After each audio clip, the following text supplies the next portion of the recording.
Le CERN vient de détecter quelque chose qui ne devrait pas exister. Sous la frontière franco-suisse, dans un anneau de 27 km creusé à 100 mètres de profondeur, des particules entrent en collision 600 millions de fois par seconde. Chaque impact génère des températures 100 000 fois supérieures à celles du centre du Soleil. Les détecteurs enregistrent tout. Chaque trajectoire, chaque désintégration, chaque fragment d'énergie. Et depuis quelques années, certains résultats ne correspondent à aucune prédiction théorique. Les muons se comportent mal. L'énergie disparaît sans laisser de traces. Des particules apparaissent dans des canaux où elles ne devraient jamais se former. Ces anomalies ne sont pas des erreurs de mesure. Elles persistent, elles se reproduisent. Elles s'accumulent dans les données avec une régularité qui exclut le hasard. Le modèle standard de la physique des particules a survécu à 50 ans de tests. Il a prédit l'existence de particules avant leur découverte. Il a unifié 3 des 4 forces fondamentales. Il explique presque tout ce que nous observons dans l'univers visible.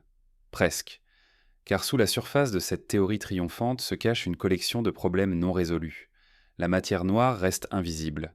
L'énergie noire défie toute explication.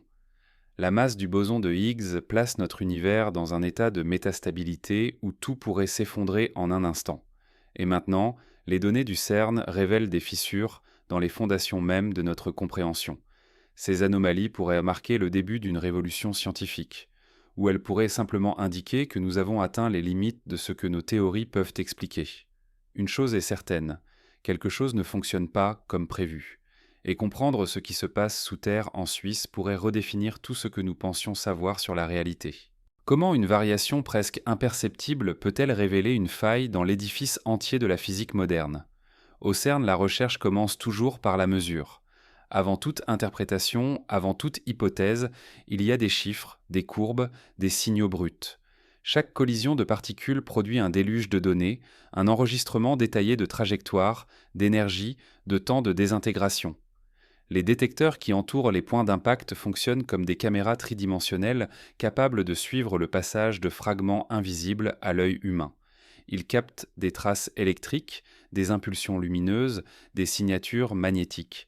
Ces informations sont ensuite traduites en modèles numériques qui reconstruisent ce qui s'est produit dans cet instant presque infinitésimal. Dans ce flux massif d'informations, les physiciens ne cherchent pas seulement à découvrir de nouvelles particules. Ils cherchent aussi à vérifier que ce qu'ils observent correspond exactement à ce que leurs théories prédisent. Le modèle standard, construit au fil de décennies d'expérience, a acquis une réputation de précision exceptionnelle. Il décrit la matière comme un ensemble de particules fondamentales organisées selon des règles strictes, chacune ayant une masse, une charge, un comportement bien défini. Les forces qui les relient sont elles aussi précisément codifiées. L'interaction électromagnétique, l'interaction faible, l'interaction forte. Chacune agit selon des lois testées encore et encore. Pendant longtemps, cette structure a résisté à toutes les vérifications. À chaque nouvelle expérience, à chaque nouvelle augmentation d'énergie, les résultats confirmaient les équations. Lorsque le boson de Higgs a finalement été détecté, ce fut une validation spectaculaire de cette architecture théorique. Une pièce manquante venait d'être trouvée exactement là où les calculs disaient qu'elle devait être. Cela a renforcé la confiance dans l'idée que la physique fondamentale était, sinon complète, du moins solidement comprise. Mais la précision extrême est une arme à double tranchant. Plus les instruments deviennent sensibles, plus ils peuvent révéler des écarts minuscules. Ce qui aurait autrefois été invisible commence à apparaître. Une mesure légèrement trop élevée, une désintégration légèrement trop rapide. Une interaction qui se produit un peu plus souvent que prévu. Individuellement, ces variations peuvent sembler insignifiantes. Mais lorsqu'elles persistent, lorsqu'elles se répètent dans des conditions différentes, elles commencent à attirer l'attention. Les scientifiques ne se précipitent jamais vers des conclusions radicales. Leur première réaction face à une anomalie est presque toujours de chercher l'erreur. Ils examinent les capteurs, vérifient les algorithmes, recalculent les marges d'incertitude. À ces échelles, tout peut influencer les résultats. Une variation de température dans un composant électronique. Un champ magnétique parasite. Un biais dans la sélection des données. Même la manière dont un signal est filtré peut créer une illusion de déviation. Le processus de vérification est long et méticuleux. Les expériences se sont répétées des milliers de fois. Les données sont comparées entre différents détecteurs. Des équipes indépendantes analysent les mêmes résultats avec leurs propres méthodes. L'objectif est simple, éliminer toute possibilité d'erreur humaine ou technique, car annoncer une anomalie fondamentale, c'est remettre en question des décennies de travail collectif. Une telle affirmation ne peut exister que si toutes les explications plus simples ont été explorées et rejetées. C'est dans ce contexte que certaines mesures ont commencé à intriguer, non pas parce qu'elles contredisent frontalement la théorie, mais parce qu'elles s'en écartent légèrement, de manière persistante. Imagine un instrument capable de mesurer une distance avec une précision extrême. Si chaque mesure est légèrement plus longue que prévu, même de façon infime, cela finit par suggérer que quelque chose d'inattendu influence le résultat. Pas assez pour être évident, mais suffisamment pour éveiller le doute. Dans le domaine des particules, ce type d'écart peut apparaître sous différentes formes. Le taux auquel une particule se transforme en une autre peut différer légèrement des prédictions. L'énergie transportée par certains fragments peut sembler légèrement décalée. Une interaction rare peut se produire un peu plus souvent que prévu. Ces différences ne crient pas leur présence. Elles murmurent, enfouies dans des milliards d'événements presque identiques. Pour comprendre pourquoi cela compte, il faut saisir la nature même des prédictions du modèle standard. Ce n'est pas une théorie vague. C'est un système mathématique extrêmement précis qui donne des résultats chiffrés pour presque chaque interaction. Les probabilités, les masses, les énergies attendues. Tout est calculé avec une rigueur impressionnante. Lorsque les expériences correspondent à ces valeurs, la théorie gagne en crédibilité. Mais lorsque les mesures s'en écartent, même légèrement, la question devient inévitable. Est-ce un défaut de l'expérience ou une limite du modèle? L'un des aspects les plus fascinants de cette situation est la manière dont ces écarts apparaissent. Ils ne surgissent pas sous forme de découvertes spectaculaires. Ils se manifestent plutôt comme des tensions, des points de friction entre la théorie et la réalité. Une équation qui fonctionne presque parfaitement, mais pas tout à fait. Un résultat qui tombe juste à côté de la valeur attendue, encore et encore. Les physiciens parlent souvent de signification statistique. Une seule mesure anormale ne prouve rien. Mais lorsque le même écart apparaît dans des millions d'événements, l'hypothèse d'une simple coïncidence devient de moins en moins probable. C'est comme observer une pièce lancée en l'air. Si elle tombe sur pile plusieurs fois de suite, cela peut être le hasard. Mais si elle continue à tomber sur pile bien plus souvent que prévu, on commence à soupçonner que quelque chose influence le résultat. Dans les accélérateurs de particules, ce raisonnement s'applique à une échelle immense. Les collisions se comptent en nombres gigantesques. Chaque événement est enregistré, classé, analysé. Les chercheurs construisent des modèles statistiques pour comparer ce qu'ils observent avec ce que la théorie prédit. Lorsque les deux correspondent, tout semble cohérent. Mais lorsqu'un petit décalage apparaît et qu'il résiste à toutes les vérifications, il devient un sujet d'étude à part entière. Ce qui rend ces anomalies particulièrement intrigantes, c'est leur cohérence. Elles ne semblent pas aléatoires. Elles apparaissent dans des contextes précis, dans certains types de désintégration, à certains niveaux d'énergie. Cela suggère qu'elles ne sont pas simplement le fruit du bruit expérimental. Elles pourraient être le signe d'un effet réel, mais encore mal compris. Pourtant, il est important de garder une perspective prudente. L'histoire de la physique est remplie de signaux prometteurs qui ont fini par disparaître après des analyses plus poussées.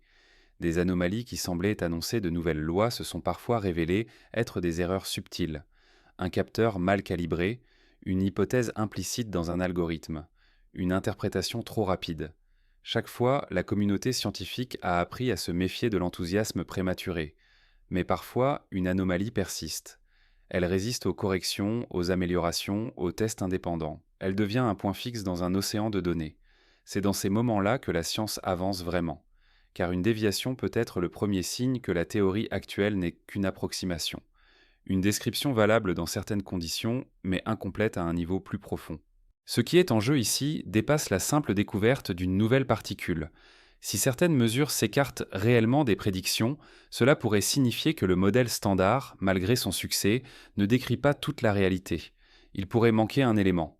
Une interaction inconnue, une particule encore invisible, ou peut-être une propriété fondamentale de l'espace ou du temps qui n'a pas encore été intégrée.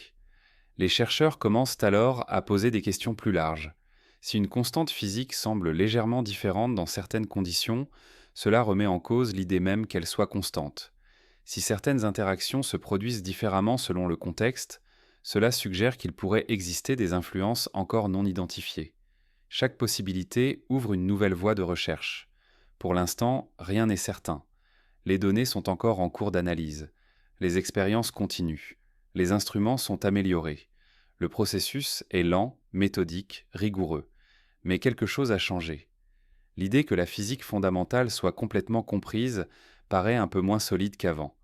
Une petite fissure semble apparaître dans une structure qui semblait parfaitement stable. Et c'est souvent ainsi que commencent les grandes révolutions scientifiques. Non pas par une découverte spectaculaire, mais par une question insistante, une mesure qui ne colle pas, une incohérence qui refuse de disparaître, une tension entre ce que l'on observe et ce que l'on croyait savoir. À mesure que ces écarts sont étudiés plus en détail, les scientifiques commencent à explorer des hypothèses plus audacieuses. Et si ces anomalies étaient la première indication d'une particule encore inconnue, influençant subtilement certaines interactions sans se révéler directement, ou peut-être le signe d'une nouvelle force, trop faible pour être détectée clairement, mais assez réelle pour perturber légèrement les résultats. Et si une particule invisible modifiait discrètement les résultats sans jamais apparaître directement dans les détecteurs? Cette idée ne vient pas d'un élan spéculatif isolé, mais d'une nécessité logique qui émerge dès que certaines mesures semblent s'écarter des prédictions les plus solides. Dans le monde des particules, tout ce qui ne peut pas être vu peut parfois être déduit par son influence. Une masse qui n'est pas mesurée directement peut être révélée par un manque d'énergie. Une interaction qui ne laisse aucune trace visible peut être trahie par un léger déséquilibre dans le mouvement des fragments produits. Dans les collisions de protons, l'énergie totale avant l'impact est connue avec une grande précision. Après la collision, cette énergie doit être retrouvée dans les particules qui émergent. Si une partie semble manquer, cela ne signifie pas nécessairement qu'elle a disparu. Cela peut indiquer qu'elle a été emportée par quelque chose qui n'interagit presque pas avec les détecteurs. C'est ainsi que certaines particules connues ont été identifiées pour la première fois. Non pas en les observant directement, mais en constatant qu'une partie de l'énergie semblait s'échapper. Ce principe a déjà été appliqué avec succès dans l'histoire de la physique. Lorsque certaines désintégrations semblaient violer la conservation de l'énergie, les chercheurs ont supposé l'existence d'une particule neutre et presque indétectable. Ce qui n'était qu'une hypothèse est devenu une réalité expérimentale des années plus tard. Ce précédent reste gravé dans la méthode scientifique. Lorsqu'un déséquilibre persiste, l'explication la plus solide consiste parfois à envisager l'existence d'un acteur encore inconnu. Aujourd'hui, certaines anomalies détectées dans les résultats expérimentaux rappellent ce type de situation. Dans des cas précis, les produits des collisions semblent montrer des distributions légèrement différentes de celles prévues. Les trajectoires, les énergies, les probabilités de certaines transformations. Rien de spectaculaire pris isolément, mais suffisamment cohérent pour suggérer qu'un élément extérieur pourrait influencer le processus. Si une particule inconnue était impliquée, elle pourrait agir sans se manifester directement. Elle pourrait apparaître brièvement lors de la collision, interagir avec d'autres particules, puis disparaître presque instantanément. Elle pourrait ne laisser derrière elle qu'un léger décalage dans la façon dont les particules connues se comportent. Un changement subtil dans la fréquence de certaines transformations. Une variation minime dans la distribution de l'énergie. Ce type d'effet est difficile à détecter précisément parce qu'il ne produit pas de signature claire, il n'y a pas de trace nette, pas de trajectoire identifiable. Seulement des tendances statistiques, des déviations légères mais persistantes. Pour les repérer, les chercheurs doivent analyser des quantités massives de données et chercher des motifs qui émergent lentement. Ce travail demande du temps, de la patience et une grande rigueur méthodologique. L'une des possibilités étudiées est que certaines particules connues interagissent différemment selon le contexte. Dans le modèle standard, les lois sont universelles. Une interaction donnée doit se produire de la même manière, quel que soit l'environnement. Mais si des variations apparaissent, cela pourrait signifier qu'un facteur supplémentaire intervient, quelque chose qui modifie légèrement la probabilité de certaines transitions. Par exemple, lorsqu'une particule instable se transforme en d'autres particules plus légères, la théorie permet de calculer à quelle fréquence chaque type de transformation doit se produire. Ces fréquences ont été mesurées avec une grande précision. Mais si certaines transformations apparaissent un peu plus souvent ou un peu moins souvent que prévu, cela peut indiquer qu'un processus caché intervient. Peut-être qu'une particule inconnue participe brièvement à la réaction, modifiant subtilement le résultat final. Cette idée conduit naturellement à une question plus large.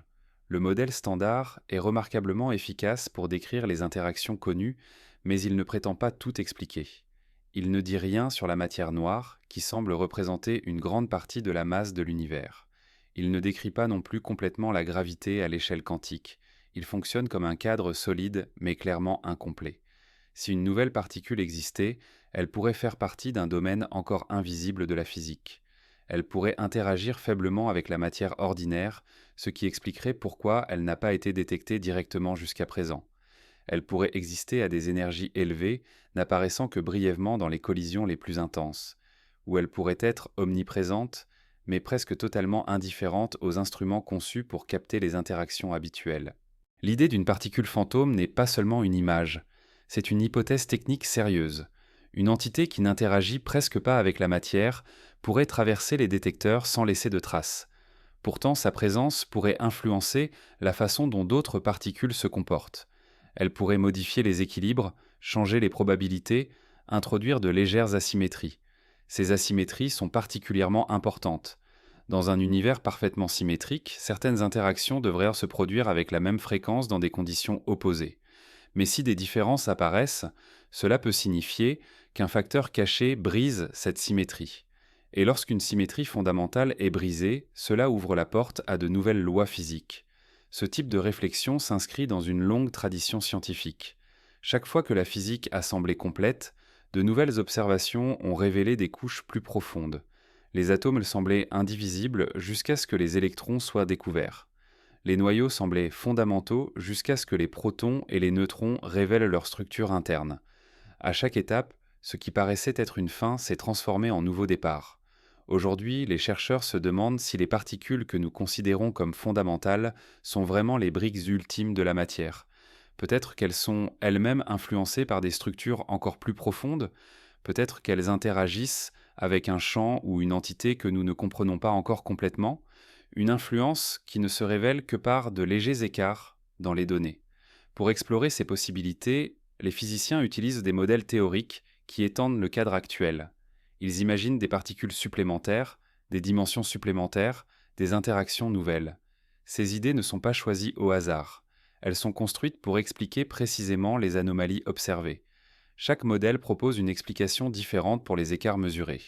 Certains suggèrent l'existence de particules très massives qui n'apparaissent que brièvement dans les collisions les plus énergétiques. D'autres envisagent des particules très légères, presque invisibles, qui pourraient être présentes partout mais interagir très faiblement. D'autres encore explorent l'idée que certaines interactions pourraient se produire via des canaux encore inconnus. Mais avant d'accepter une telle hypothèse, il faut une preuve solide, une confirmation indépendante, un signal clair. Tant que ces anomalies restent à la limite de la détection, elles restent des indices, pas des découvertes. La prudence reste essentielle.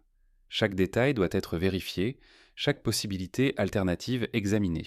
Ce qui rend la situation particulièrement fascinante, c'est que plusieurs anomalies différentes semblent pointer dans des directions similaires. Pas une seule expérience isolée, mais plusieurs observations distinctes qui suggèrent qu'il pourrait y avoir quelque chose de plus. Comme si un phénomène invisible laissait de légères empreintes dans des contextes différents. Si ces indices finissent par converger, cela pourrait indiquer l'existence d'une nouvelle couche de réalité, une structure plus profonde que celle décrite par le modèle standard. Pas une rupture totale, mais une extension. Une nouvelle pièce ajoutée à un puzzle déjà complexe. Ce qui est en jeu dépasse la simple identification d'une nouvelle particule. Si une interaction inconnue est réellement à l'œuvre, cela pourrait modifier notre compréhension de la matière, de l'énergie et même de la structure de l'univers. Car les lois qui gouvernent l'infiniment petit ont des conséquences à toutes les échelles. Les mêmes forces qui contrôlent le comportement des particules ont façonné l'évolution des étoiles, des galaxies et de la matière elle-même. Si une force supplémentaire existe, même faible, elle pourrait avoir joué un rôle dans l'histoire cosmique. Elle pourrait influencer la formation des structures à grande échelle. Elle pourrait même être liée à des phénomènes que nous ne comprenons pas encore complètement. C'est à ce point que les recherches commencent à s'étendre au-delà du cadre strict des collisions de particules. Les physiciens comparent leurs résultats avec des observations venues d'autres domaines, des expériences souterraines qui cherchent des traces de matière invisible, des observations astrophysiques qui mesurent les effets gravitationnels de masse que l'on ne voit pas. Peu à peu, les pièces commencent à s'aligner, même si l'image reste floue. Mais plus les hypothèses se multiplient, plus une question fondamentale émerge. Et si le problème ne venait pas seulement d'une particule manquante, mais d'une interaction que nous n'avons jamais prise en compte, une force discrète, trop faible pour être évidente, mais suffisamment réelle pour modifier les résultats à un niveau mesurable. Et si une interaction encore inconnue agissait silencieusement entre les particules, modifiant leur comportement sans jamais se révéler directement? Cette possibilité émerge progressivement lorsque les anomalies observées ne semblent pas pouvoir être expliquées uniquement par l'ajout d'une nouvelle particule. Parfois, ce ne sont pas les acteurs qui manquent, mais les règles qui les relient. Le modèle standard repose sur l'idée que toutes les interactions fondamentales connues sont déjà identifiées et décrites. Chaque force agit selon un schéma précis, avec une portée, une intensité et un mode d'action bien définis. Mais si un type d'interaction supplémentaire existait, même très faible, il pourrait influencer certaines transformations de manière subtile. Dans le monde subatomique, les forces ne se manifestent pas comme des poussées visibles. Elles apparaissent sous forme d'échanges d'énergie, de probabilités modifiées, de trajectoires légèrement déviées. Une interaction nouvelle ne produirait pas nécessairement un signal évident. Elle pourrait simplement modifier la fréquence à laquelle certaines transformations se produisent. Elle pourrait influencer la manière dont une particule se désintègre, ou la façon dont deux particules réagissent l'une à l'autre. Pour comprendre pourquoi cette hypothèse devient crédible, il faut revenir à la manière dont les forces connues ont été découvertes. Elles n'ont pas été identifiées directement au départ. Leur existence a été déduite à partir d'effets mesurables, des déviations dans le mouvement, des différences dans les taux de transformation, des énergies inattendues. Ce sont ces indices indirects qui ont permis de construire les théories actuelles. Dans les expériences de collision, certaines interactions se produisent à des échelles incroyablement courtes. Elles existent à peine un instant, puis disparaissent. Pourtant, leur effet est enregistré dans la manière dont les particules émergent de l'impact. Si une force supplémentaire intervient, même brièvement, elle pourrait modifier les probabilités de certains événements. Elle pourrait favoriser certaines transformations et en rendre d'autres légèrement moins fréquentes. Ce type de variation est difficile à interpréter, car il ne s'agit pas d'un phénomène visible directement. Il s'agit d'une tendance statistique, une différence minime mais répétée, une courbe qui s'écarte légèrement de ce que la théorie prévoit. Et plus les mesures deviennent précises, plus ces écarts deviennent difficiles à ignorer. L'idée d'une interaction inconnue s'inscrit aussi dans un contexte plus large. Le modèle standard décrit très bien les forces qui agissent sur les particules chargées et celles qui contrôlent certaines transformations subatomiques. Mais il ne décrit pas la gravité à l'échelle quantique. Il ne rend pas compte de la matière invisible qui semble influencer le mouvement des galaxies. Il ne répond pas à toutes les questions sur l'origine des propriétés fondamentales des particules. Cela signifie qu'il pourrait exister des forces qui ne sont pas encore intégrées dans le cadre actuel, des interactions qui n'agissent que dans certaines conditions, peut-être à des énergies très élevées, peut-être à des distances extrêmement courtes, ou peut-être de manière si faible qu'elles passent presque inaperçues. Dans ce contexte, les anomalies observées prennent une nouvelle signification. Elles pourraient être les premières traces d'un phénomène qui agit en arrière-plan, une interaction qui modifie subtilement l'équilibre des forces connues, un effet qui n'apparaît que lorsque les particules sont soumises à des conditions extrêmes, comme celles recréées dans les collisions à haute énergie, les collisions à haute énergie. L'un des aspects les plus intrigants de cette possibilité est qu'elle pourrait expliquer plusieurs anomalies à la fois. Si une interaction supplémentaire existe, elle pourrait influencer différents types de processus. Elle pourrait modifier les taux de certaines désintégrations. Elle pourrait introduire des asymétries dans des transformations spécifiques.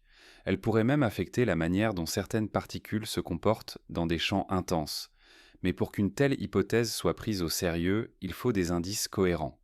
Pas seulement une anomalie isolée, mais un ensemble de résultats qui pointent dans la même direction. C'est précisément ce que les chercheurs commencent à observer. Des déviations légères, mais persistantes, dans des expériences différentes. Des écarts qui ne disparaissent pas lorsque les instruments sont recalibrés ou que les méthodes d'analyse sont ajustées. Ces observations ne prouvent pas encore l'existence d'une nouvelle interaction.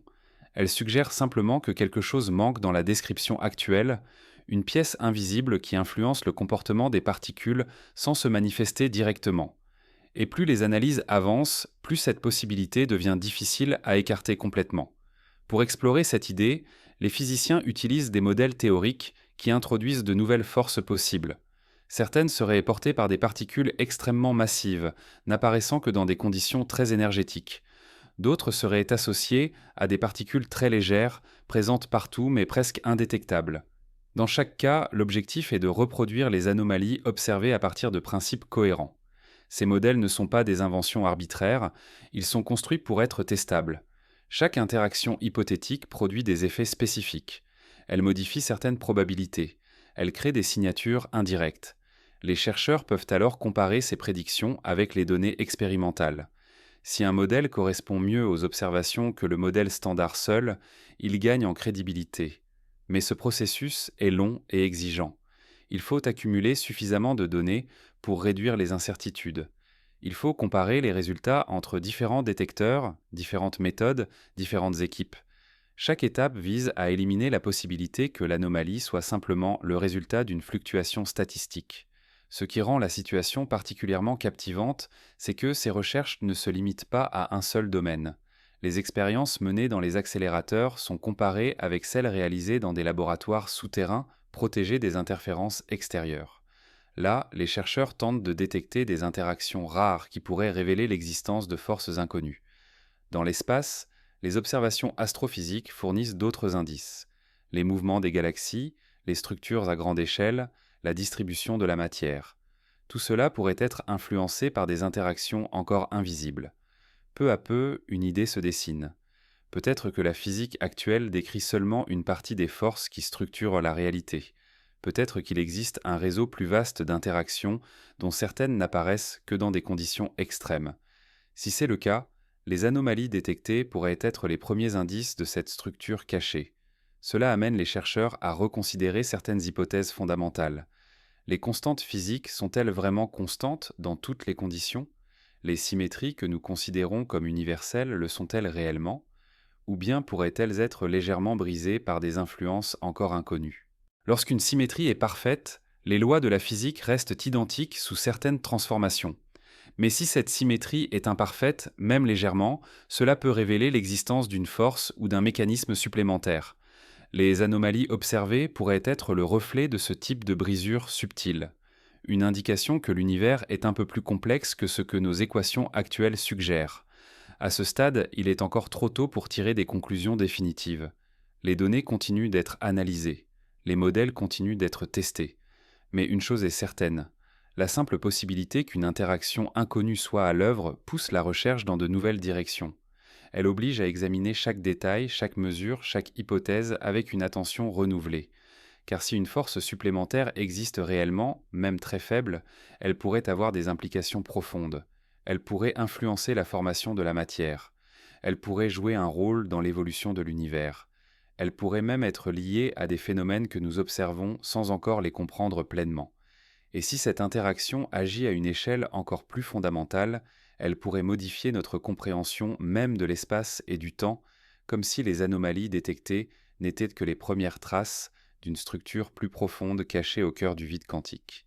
Et si le vide lui-même n'était pas un simple espace vide, mais un milieu actif capable d'influencer les particules qui le traversent? À première vue, le mot vide évoque une absence totale. Rien, aucun objet, aucune matière. Pourtant, dans la physique moderne, le vide est tout sauf une absence.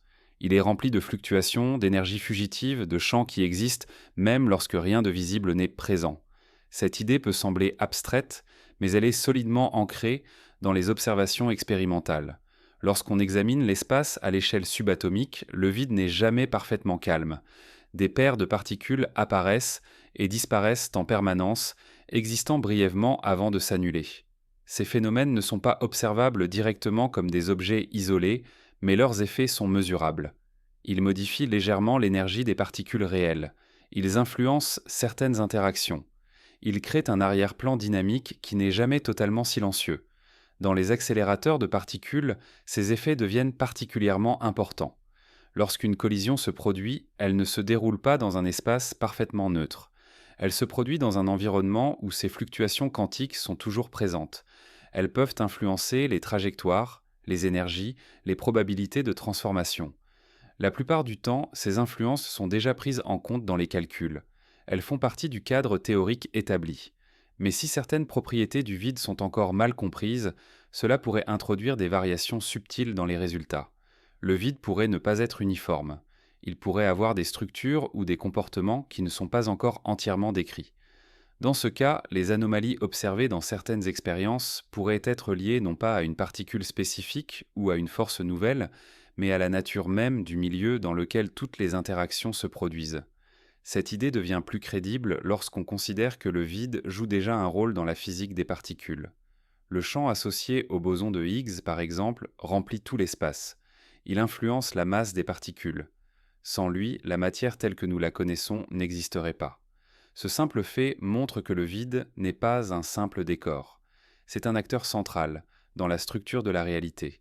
Si d'autres champs existent, encore inconnus, ils pourraient eux aussi remplir l'espace sans être directement visibles. Ils pourraient interagir faiblement avec les particules. Ils pourraient modifier légèrement leurs propriétés. Ces effets seraient difficiles à détecter car ils seraient constants et omniprésents. Mais dans des conditions extrêmes, comme celles créées dans les collisions à haute énergie, leurs influences pourraient devenir perceptibles. Les anomalies observées pourraient alors être interprétées comme des signes que le vide n'est pas exactement tel que nous le décrivons. Peut-être qu'il possède des propriétés supplémentaires, peut-être qu'il réagit différemment selon l'énergie des particules qui le traversent, peut-être qu'il existe des zones où ses caractéristiques varient légèrement. Pour comprendre cette possibilité, il faut imaginer le vide comme un océan invisible. La plupart du temps, sa surface semble calme. Mais sous cette surface, des mouvements constants se produisent. Des courants, des vagues, des interactions invisibles. Si une particule traverse cet océan, elle peut être influencée par ces mouvements, même si elle ne rencontre rien de solide. Dans ce cadre, une collision de particules ne serait pas seulement un choc entre deux objets. Ce serait un événement qui perturbe localement cet océan invisible. L'énergie libérée pourrait interagir avec les structures du vide, révélant temporairement des propriétés qui restent habituellement cachées. Ces interactions pourraient modifier légèrement les résultats, introduisant des variations que les théories actuelles ne prévoient pas complètement. Les physiciens ont déjà observé des effets liés à la structure du vide. Certains phénomènes montrent que le vide peut influencer la manière dont les particules se déplacent ou interagissent. Ces effets sont généralement très faibles, mais ils sont mesurables. Ils confirment que le vide est un élément actif du monde quantique. Ce qui devient intéressant, c'est l'idée que le vide pourrait contenir des champs ou des propriétés supplémentaires encore non détectées. Si c'est le cas, ces éléments pourraient interagir avec les particules de manière très subtile. Ils pourraient modifier légèrement les probabilités de certaines transformations. Ils pourraient influencer la distribution des énergies. Ils pourraient même introduire des asymétries très faibles. Ces influences non visiteuses seraient difficiles à isoler car elles seraient présentes partout. Il n'y aurait pas de comparaison simple entre une zone où elles existent et une zone où elles n'existent pas. Tout se produirait dans le même milieu. La seule manière de les détecter serait d'observer des déviations persistantes par rapport aux prédictions. C'est précisément ce que certaines analyses semblent suggérer. Les anomalies détectées pourraient être interprétées comme des traces de quelque chose qui agit en arrière-plan. Pas une particule visible, pas une force clairement identifiable, mais une propriété fondamentale du vide lui-même. Une structure cachée qui influence toutes les interactions. Cette idée soulève des questions profondes. Si le vide possède des propriétés encore inconnues, cela signifie que notre description actuelle de l'espace n'est pas complète. L'espace ne serait pas simplement un cadre passif dans lequel les événements se produisent. Il aurait ses propres caractéristiques, ses propres dynamiques, ses propres interactions. Cela rappelle une transformation majeure dans l'histoire de la physique. Autrefois, l'espace était considéré comme un simple contenant. Puis la relativité a montré qu'il pouvait se courber, se déformer, réagir à la présence de masse et d'énergie. Cette découverte a changé la manière dont nous comprenons l'univers. Peut-être que quelque chose de similaire se prépare à une échelle encore plus fine. Si le vide quantique possède des structures encore inconnues, cela pourrait avoir des implications bien au-delà des expériences de laboratoire. Ces propriétés pourraient influencer la manière dont l'univers a évolué. Elles pourraient jouer un rôle dans l'expansion cosmique. Elles pourraient même être liées à l'énergie mystérieuse qui semble accélérer cette expansion. Dans ce contexte, les anomalies observées dans les collisions ne seraient pas seulement des curiosités locales. Elles pourraient être des indices sur la nature profonde de l'espace lui-même, comme si, en examinant les interactions les plus minuscules, les physiciens commençaient à entrevoir les caractéristiques d'un fond invisible qui soutient toute la réalité. Mais cette idée soulève un autre défi. Si le vide a des propriétés complexes, comment les mesurer directement? Comment distinguer les effets d'une structure invisible des simples variations expérimentales? Cela demande des méthodes encore plus précises, des expériences encore plus contrôlées et une accumulation massive de données. Les chercheurs commencent à concevoir des tests spécifiques, des expériences qui pourraient amplifier certains effets, des mesures qui pourraient révéler des variations dépendant de l'énergie ou de l'environnement. Chaque nouvelle donnée est comparée aux prédictions. Chaque déviation est examinée sous tous les angles. Au fil du temps, une image pourrait commencer à émerger. Pas une réponse simple, mais un ensemble de signes qui pointent vers une réalité plus complexe. Une indication que le vide, loin d'être vide, pourrait être l'un des éléments les plus actifs et les plus mystérieux de la physique. Et si ces propriétés du vide influencent réellement le comportement des particules, cela pourrait signifier que certaines constantes fondamentales ne sont pas aussi fixes qu'on le pensait, comme si la structure même de l'espace pouvait modifier légèrement les règles que nous croyons immuables. Et si certaines constantes que l'on considère comme fixes variaient imperceptiblement selon l'environnement ou l'énergie? Cette idée peut sembler déstabilisante, car toute la physique moderne repose sur la stabilité de ces valeurs. Les constantes fondamentales déterminent la force des interactions, les masses des particules, la manière dont l'énergie circule et se transforme. Elles sont les repères silencieux qui assurent la cohérence des équations. Sans elles, aucune prédiction précise ne serait possible. Pendant des décennies, tout a semblé confirmer leur stabilité. Les mesures réalisées dans des conditions différentes, à des énergies variées, dans des environnements distincts, donnaient toujours les mêmes résultats. Cette constance a permis de construire des modèles fiables, capables de décrire des phénomènes allant de l'échelle subatomique jusqu'aux structures cosmiques. Elle a aussi donné l'impression que certaines propriétés de l'univers étaient profondément immuables. Mais à mesure que la précision des instruments s'améliore, une question se pose avec plus d'insistance. Et si certaines de ces valeurs n'étaient constantes qu'en apparence? Et si, à des échelles extrêmes, dans des conditions particulières, elles pouvaient légèrement varier? Une variation minime suffirait à produire des effets mesurables. Pas une transformation radicale, mais une déviation subtile. Une modification dans la fréquence de certaines interactions. Une légère différence dans l'énergie observée. Dans les expériences de collision à haute énergie, les physiciens cherchent justement ce type de variation. Pas parce qu'ils s'attendent à voir une constante changer brusquement, mais parce que les conditions extrêmes pourraient révéler des effets invisibles dans des situations ordinaires. Lorsque des particules sont accélérées à des vitesses proches de celles de la lumière, lorsqu'elles interagissent dans des champs intenses, elles pourraient ressentir des influences qui ne se manifestent pas à des énergies plus faibles. Si le vide quantique possède des propriétés complexes, comme certains indices le suggèrent, il pourrait agir comme un milieu actif. Et dans ce cas, certaines constantes pourraient dépendre, même légèrement, de la manière dont les particules interagissent avec ce milieu. Ce ne serait pas une variation arbitraire, mais un effet physique précis, une propriété émergente liée à la structure même de l'espace. Imagine une particule se déplaçant dans un matériau. Sa vitesse et son comportement dépendent du milieu qu'elle traverse. Dans l'air, dans l'eau, dans un solide, elle ne réagit pas de la même manière. Si le vide quantique possède une structure, même subtile, il pourrait jouer un rôle comparable. Il pourrait influencer la manière dont certaines interactions se produisent. Il pourrait modifier légèrement les paramètres qui semblent constants. Cette idée n'est pas entièrement nouvelle. Certains modèles théoriques suggèrent depuis longtemps que certaines constantes pourraient être des valeurs effectives, résultant de propriétés plus profondes. Elles sembleraient être fixes parce que les conditions dans lesquelles nous les mesurons sont toujours similaires. Mais dans des situations extrêmes, elles pourraient révéler une dépendance plus complexe. Dans les données issues des collisions, certains écarts pourraient être interprétés de cette manière. Pas comme la preuve que les constantes changent radicalement, mais comme un indice qu'elles pourraient être influencées par des facteurs encore inconnus. Par exemple, si l'intensité d'une interaction semble légèrement différente à des énergies très élevées, cela pourrait suggérer qu'un mécanisme supplémentaire entre en jeu. Ces variations seraient extrêmement difficiles à détecter car elles seraient très faibles.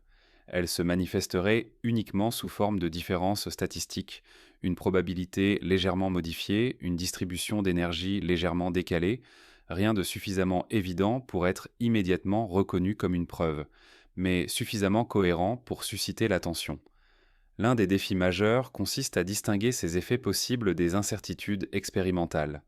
Plus les mesures deviennent précises, plus les marges d'erreur se réduisent. Mais elles ne disparaissent jamais complètement. Chaque instrument a ses limites. Chaque analyse comporte des hypothèses. Chaque résultat est accompagné d'une incertitude. C'est pourquoi les physiciens ne se contentent pas d'une seule expérience. Ils comparent les résultats obtenus dans des contextes différents. Ils cherchent des tendances. Ils examinent si certaines déviations apparaissent systématiquement lorsque l'énergie augmente. Si des variations similaires sont observées dans des expériences indépendantes, cela renforce l'idée qu'un phénomène réel pourrait être en jeu. Si certaines constantes sont influencées par des propriétés profondes du vide, cela aurait des implications considérables. Cela signifierait que les lois de la physique ne sont pas seulement dictées par des valeurs fixes, mais aussi par l'environnement fondamental dans lequel elles s'expriment. L'univers ne serait pas régi par des paramètres immuables, mais par des équilibres dynamiques. Cela pourrait aussi expliquer pourquoi certaines propriétés semblent si finement ajustées. Les masses des particules, les intensités des forces, les conditions nécessaires à la formation de la matière. Si ces valeurs résultent d'un équilibre avec le vide quantique, elles pourraient être le produit d'un système plus vaste. Un système dont nous ne percevons encore qu'une partie. Dans ce cadre, les anomalies détectées prennent une signification nouvelle. Elles pourraient être les premiers signes que certaines propriétés fondamentales ne sont pas absolument fixes. Pas au sens où elles changeraient librement, mais au sens où elles pourraient dépendre de conditions que nous commençons seulement à explorer. Les chercheurs commencent alors à poser des questions plus ambitieuses. Si certaines constantes varient légèrement dans des conditions extrêmes, pourraient-elles avoir été différentes dans le passé lointain de l'univers ? Lors des premiers instants, lorsque l'énergie était concentrée dans un espace minuscule, les interactions auraient pu se produire dans un environnement très différent. Les propriétés fondamentales pourraient avoir évolué avec le temps. Cette idée est difficile à tester directement, mais elle peut être explorée indirectement en comparant des observations venues de domaines différents. Les collisions de particules offrent une fenêtre sur des conditions extrêmes à petite échelle. Les observations cosmologiques offrent un aperçu de l'univers ancien. Si des variations apparaissent dans ces contextes, elles pourraient suggérer un lien. Ce lien serait profond. Il relierait la physique des particules à l'histoire de l'univers. Les propriétés que nous mesurons aujourd'hui seraient le résultat d'une évolution longue et complexe. Elles pourraient refléter la manière dont l'espace, le temps et le vide se sont stabilisés au fil de l'expansion cosmique. Si cela est vrai, alors les anomalies détectées ne seraient pas de simples curiosités locales. Elles pourraient être les premiers indices d'un phénomène plus vaste, un phénomène qui relie l'infiniment petit à l'infiniment grand. Les collisions de particules deviendraient alors une manière de sonder des aspects fondamentaux de l'univers lui-même. Mais plus cette idée se développe, plus une autre question apparaît. Si certaines constantes dépendent de conditions profondes, cela pourrait signifier que certaines symétries que nous croyons universelles ne le sont peut-être pas entièrement, comme si, derrière la stabilité apparente des lois physiques, se cachait une structure plus complexe où certaines règles pourraient se briser subtilement.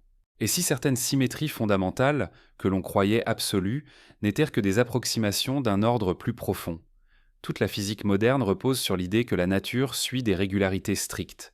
Les symétries ne sont pas seulement des concepts abstraits. Elles sont au cœur des lois qui décrivent la matière et les forces. Elles permettent d'expliquer pourquoi certaines interactions se produisent de la même manière dans des conditions différentes, pourquoi certaines transformations respectent des équilibres précis, et pourquoi certaines propriétés restent stables. Dans le modèle standard, ces symétries jouent un rôle central. Elles structurent les équations, elles déterminent la manière dont les particules interagissent, et elles assurent la cohérence globale des phénomènes observés. Lorsqu'une symétrie est parfaite, cela signifie qu'un processus reste identique même si l'on change certains paramètres. Une interaction doit se produire avec la même probabilité, peu importe la direction, le moment ou la configuration précise. Mais la nature n'est pas toujours parfaitement symétrique. Certaines symétries sont déjà connues pour être légèrement brisées. Ce phénomène n'est pas une erreur. Il est même essentiel pour expliquer l'existence de la matière. Dans certaines transformations subatomiques, de petites asymétries apparaissent. Elles montrent que certaines interactions ne se comportent pas exactement de la même manière dans des situations opposées. Ces différences sont faibles mais mesurables. Ce qui intrigue aujourd'hui, c'est la possibilité que d'autres symétries, que l'on pensait intactes, puissent aussi être légèrement imparfaites. Les anomalies observées dans certaines expériences pourraient être interprétées de cette manière, pas comme des ruptures spectaculaires, mais comme des indices d'un déséquilibre subtil, une variation dans la manière dont certaines particules se transforment, une différence dans la fréquence de certaines interactions.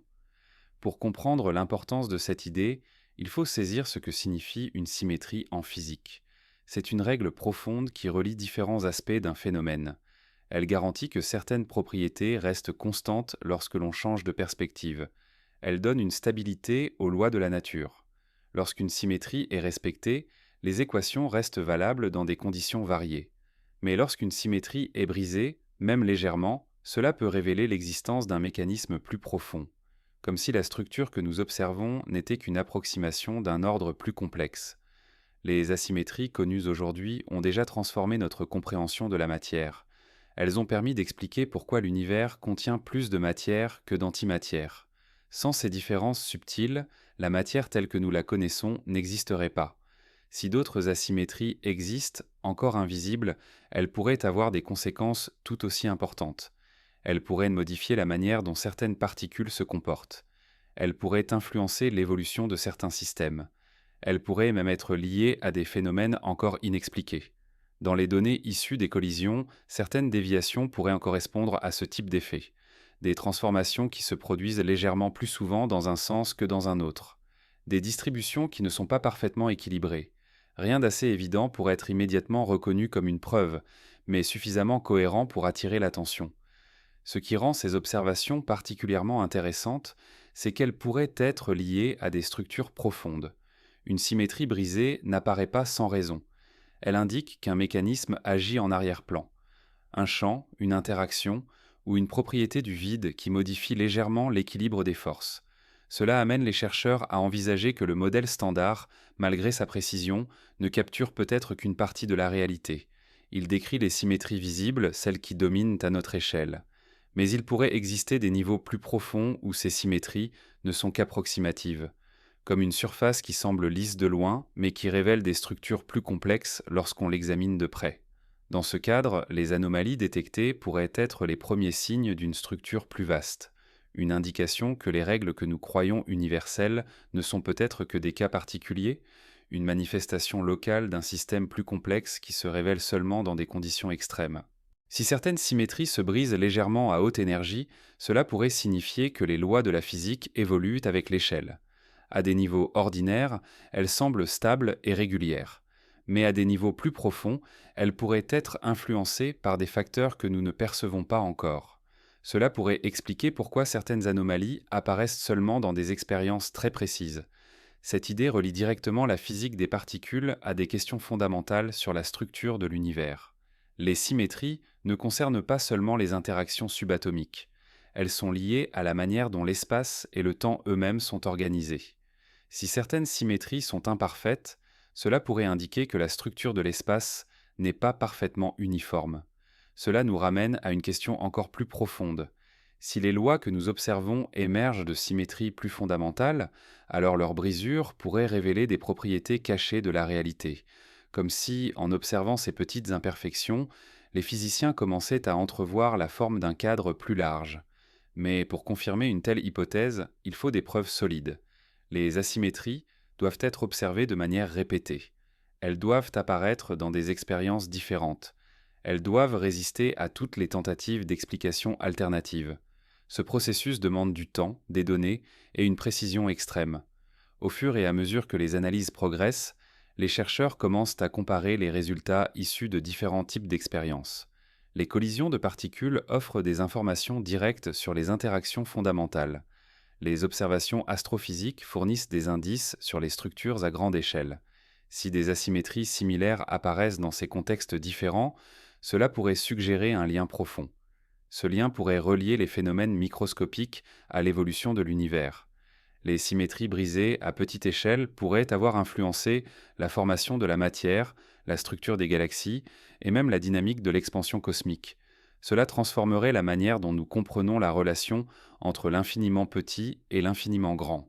Peu à peu, une idée s'impose. Peut-être que la physique actuelle n'est qu'une description locale d'un ensemble de règles plus vastes. Une structure dans laquelle certaines symétries apparaissent comme parfaites parce que nous les observons dans un contexte limité. Mais dans des conditions différentes, elles pourraient révéler leurs imperfections. Si tel est le cas, alors les anomalies observées dans les expériences de haute précision pourraient être les premières fissures visibles dans un cadre que nous pensions stable. Des indices que la réalité possède des couches encore inexplorées. Des signes que les lois que nous utilisons aujourd'hui pourraient être des approximations d'une structure plus profonde. Et si ces symétries sont liées à la structure même de l'espace, leur brisure pourrait signifier que l'espace n'est pas uniforme à toutes les échelles, comme si, derrière sa stabilité apparente, il possédait une architecture plus complexe qui commence seulement à apparaître dans les conditions les plus extrêmes. Et pourtant, plus les astronomes accumulaient des données, plus un détail devenait troublant. Quelque chose, à des échelles inimaginables, semblait défier toutes les règles que nous pensions comprendre. Pendant des décennies, la cosmologie moderne s'est construite autour d'un principe simple. À très grande échelle, l'univers est homogène. Cela signifie que, si l'on prend suffisamment de recul, la matière devrait être répartie de façon relativement uniforme, comme un brouillard diffus de galaxies et de structures. Mais en observant toujours plus loin, toujours plus profondément, les scientifiques ont commencé à remarquer des anomalies, des alignements étranges, des régions où les galaxies semblaient s'étendre sur des distances démesurées, des structures qui ne ressemblaient plus à de simples amas, mais à des murs. Imaginez une toile cosmique gigantesque faite de filaments de matière reliant des îlots de galaxies. C'est ainsi que nous décrivons aujourd'hui l'univers à grande échelle. Entre ces filaments se trouvent d'immenses vides, des zones presque totalement dépourvues de matière. Mais parfois, certains filaments deviennent si massifs, si longs, qu'ils ressemblent moins à des fils qu'à des continents entiers. Et c'est là que le mystère commence. Car selon les modèles cosmologiques classiques, aucune structure ne devrait dépasser une certaine taille. Au-delà de cette limite, l'univers n'aurait tout simplement pas eu assez de temps depuis sa naissance pour que la gravité assemble autant de matière au même endroit. En théorie, il existe donc une frontière naturelle, une taille maximale, un seuil que rien ne devrait franchir. Et pourtant, en cartographiant des milliards de galaxies, les chercheurs ont découvert des formations qui semblaient ignorer cette règle. Des structures si immenses qu'elles s'étendaient sur des distances dépassant l'imagination humaine. Des formations qui n'étaient plus seulement grandes, mais gigantesques, tellement gigantesques qu'elles remettaient en question notre compréhension même de l'univers. Comment quelque chose d'aussi vaste a-t-il pu se former ? Comment la matière a-t-elle pu s'organiser sur de telles distances ? Et surtout, est-ce que ces structures sont réellement des objets uniques ou seulement des illusions créées par notre façon de les observer ? Car plus nous regardons loin, plus nous regardons dans le passé.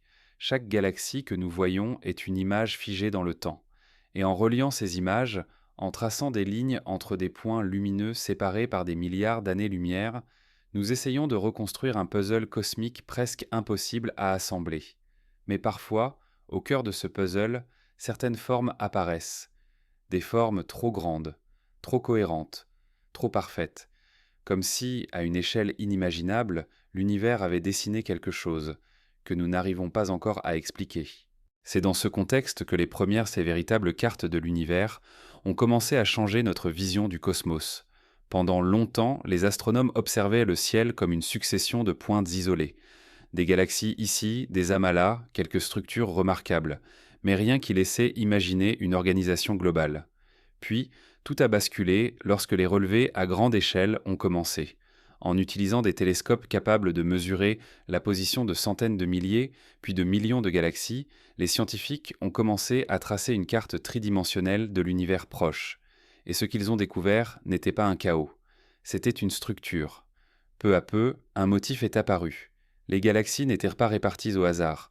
Elles formaient des filaments immenses, reliant entre eux des amas gigantesques, comme les nœuds d'un réseau. Entre ces filaments, il y avait des vides colossaux, des régions si vastes qu'elles contenaient presque rien. Ce motif a été baptisé la toile cosmique. À cette échelle, l'univers ressemble à une sorte d'éponge infinie ou à un réseau neuronal, où la matière se concentre le long de lignes invisibles façonnées par la gravité et la matière noire. Cette découverte, à elle seule, était déjà vertigineuse. Mais ce n'était que le début. Car en étudiant cette toile avec plus de précision, les chercheurs ont remarqué que certains filaments étaient bien plus longs et plus denses que les autres. Certains semblaient s'étendre sur des centaines de millions d'années-lumière, puis sur des milliards. Et à ce moment-là, une question troublante a émergé. À partir de quelle taille une structure devient-elle trop grande pour exister ? Selon le principe cosmologique, l'univers devrait devenir homogène au-delà d'une certaine échelle. En théorie, si vous observez un volume suffisamment grand, les différences devraient se disparaître. Mais certaines observations semblaient contredire cette idée. Plus les cartes devenaient précises, plus certaines régions apparaissaient comme des ensembles gigantesques et continus. Pas juste des filaments, pas juste des amas, mais des formations qui s'étendaient sur des portions énormes du ciel. Et cela posait un problème fondamental. Car si ces structures sont réelles, alors cela signifie que la matière s'est organisée à des échelles bien plus vastes que prévu. Ce qui, en retour, pourrait vouloir dire que nos modèles de formation des galaxies sont incomplets. Ou pire encore, que notre compréhension des lois qui gouvernent l'univers à grande échelle est encore profondément imparfaite. C'est à ce moment précis que les astronomes ont commencé à chercher, presque volontairement, les structures les plus gigantesques qu'ils pouvaient trouver, et ce qu'ils ont fini par découvrir allait dépasser tout ce qu'ils imaginaient possible. Elles pourraient apparaître par hasard, car lorsqu'un motif semble trop parfait, la première hypothèse reste toujours qu'il s'agit d'une illusion créée par les outils d'analyse plutôt que d'un objet réel. Mais certaines structures ont survécu à ces tests, même lorsque les données étaient filtrées différemment, même lorsque les seuils statistiques changeaient, les mêmes alignements réapparaissaient, les mêmes continents de galaxies, les mêmes frontières nettes entre régions denses et régions presque vides. Ce qui aurait dû se dissoudre dans le bruit persistait avec une stabilité dérangeante. À ce stade, le problème ne concernait plus seulement la cartographie. Il touchait à la dynamique même de la formation cosmique. Dans les modèles standards, les grandes structures émergent à partir de fluctuations initiales extrêmement faibles dans la densité de matière après la naissance de l'univers. Ces fluctuations grandissent sous l'effet de la gravité. Les zones légèrement plus denses attirent davantage de matière. Elles deviennent des noyaux autour desquels se forment galaxies et amas. Le processus est lent, cumulatif, et contraint par la vitesse à laquelle l'information gravitationnelle peut se propager. Il existe donc une limite naturelle à la taille des structures. Pas une frontière arbitraire, mais une conséquence directe du temps disponible depuis l'origine cosmique. Pour construire une formation immense, la matière doit avoir eu le temps de s'influencer mutuellement sur de très grandes distances. Si la structure dépasse cette échelle, le modèle commence à se tendre. Il doit supposer des conditions initiales plus extrêmes que prévues. Or, certaines observations suggèrent précisément cela, comme si les fluctuations de départ n'étaient pas simplement aléatoires, mais déjà organisées selon des motifs à grande échelle. Cette idée est inconfortable car elle remet en question l'hypothèse d'un univers statistiquement uniforme à ses débuts, une hypothèse qui soutient presque toute la cosmologie moderne. Les chercheurs ont alors envisagé une alternative prudente. Peut-être que ces structures géantes ne sont pas des objets cohérents, mais des superpositions visuelles. Lorsque nous observons une portion du ciel, nous voyons des galaxies à des distances différentes projetées dans la même direction. Des formations séparées dans le temps pourraient sembler connectées simplement parce qu'elles s'alignent depuis notre point de vue. Un effet de perspective cosmique. Pour tester cette idée, les astronomes ont affiné les mesures de distance avec une précision extrême. Ils ont reconstruit des cartes volumétriques où chaque galaxie occupe une position tridimensionnelle calculée indépendamment. Si la structure disparaît dans ce modèle, elle était une illusion. Si elle persiste, elle est probablement réelle. Et dans plusieurs cas, elle persistait. Cela signifiait que la matière s'était organisée sur des échelles que les simulations peinaient à reproduire. Les ordinateurs les plus puissants, alimentés par les équations standards de la gravité et de la matière noire, générèrent des toiles cosmiques convaincantes, mais rarement aussi étendues, rarement aussi cohérentes. Ce décalage n'était pas spectaculaire. Les modèles n'étaient pas complètement faux. Ils produisaient un univers crédible. Mais comme dans les anomalies du CERN, il existait une tension, une légère divergence entre prédiction et observation, une indication que quelque chose manquait peut-être dans les paramètres initiaux ou dans les lois utilisées. Certains chercheurs ont alors exploré l'idée que la matière noire elle-même pourrait se comporter différemment de ce que nous supposons. Dans les simulations classiques, elle agit comme une substance froide et lente interagissant presque uniquement par gravité. Mais si ses propriétés étaient légèrement différentes, elle pourrait amplifier certaines structures. Une matière noire plus dynamique pourrait favoriser la formation de filaments plus longs. D'autres hypothèses examinent l'expansion de l'univers. Si le rythme de cette expansion a varié de manière subtile dans le passé, cela aurait pu modifier la croissance des structures. Une expansion légèrement plus lente à certaines époques aurait laissé plus de temps à la gravité pour assembler la matière. Une différence presque imperceptible dans les premiers instants pourrait produire des effets gigantesques des milliards d'années plus tard. Ces spéculations ne sont pas gratuites. Elles s'appuient sur des tensions déjà connues dans les mesures cosmologiques. Différentes méthodes pour estimer le taux d'expansion actuel donnent des résultats légèrement incompatibles. Ce décalage, encore débattu, pourrait être un indice que notre modèle cosmique nécessite un ajustement plus profond. Si tel est le cas, les structures géantes deviennent des laboratoires naturels. Elles enregistrent l'histoire de l'expansion. Leur taille, leur densité, leur distribution sont des archives gravitationnelles. En les étudiant, les scientifiques ne cartographient pas seulement l'espace. Ils lisent une chronologie inscrite dans la matière. Mais une autre possibilité émerge, plus radicale. Et si la gravité elle-même se comportait différemment à très grande échelle? Les équations actuelles décrivent remarquablement bien les systèmes locaux, les planètes, les étoiles, les galaxies. Mais l'univers entier est un régime extrême. Certaines théories alternatives suggèrent que la gravité pourrait changer légèrement de nature sur des distances cosmologiques. Pas assez pour perturber les systèmes proches, mais suffisamment pour influencer la formation des structures géantes. Une modification infime de la loi gravitationnelle pourrait se traduire par une croissance plus efficace des filaments. Une amplification progressive, presque invisible à petite échelle mais dominante sur des milliards d'années-lumière. Ce type d'idée reste controversé, car la gravité est l'une des théories les mieux testées de la science. Pourtant, l'histoire montre que même les lois les plus solides peuvent révéler des limites dans des conditions extrêmes. Ce débat relie directement la cosmologie aux anomalies des particules. Dans les deux cas, la question est la même.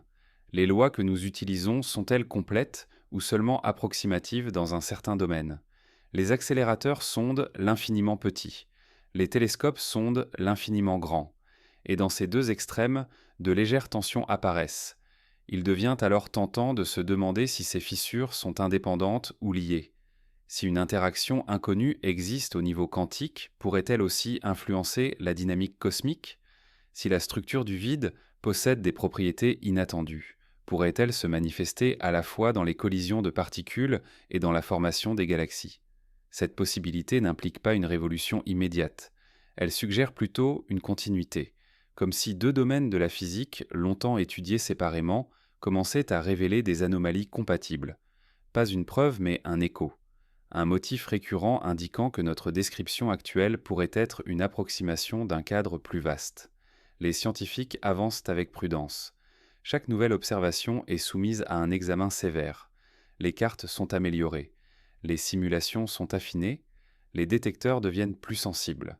Car dans ces écarts minuscules se cache peut-être une information fondamentale, une indication sur la manière dont l'univers assemble ses structures depuis ses premiers instants.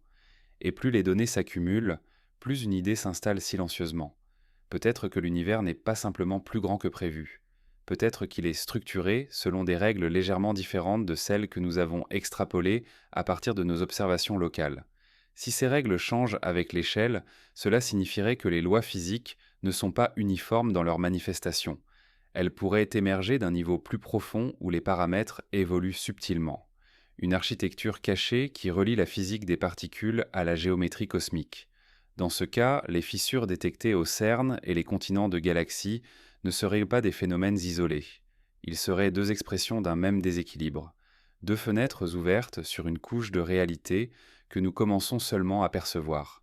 Et si ces indices convergent réellement, alors la question n'est plus de savoir si nos modèles contiennent des erreurs locales, mais s'ils décrivent seulement une projection partielle d'un système beaucoup plus vaste, comme si la cohérence apparente de l'univers cachait une structure plus profonde qui commence à se révéler simultanément dans l'infiniment petit et l'infiniment grand.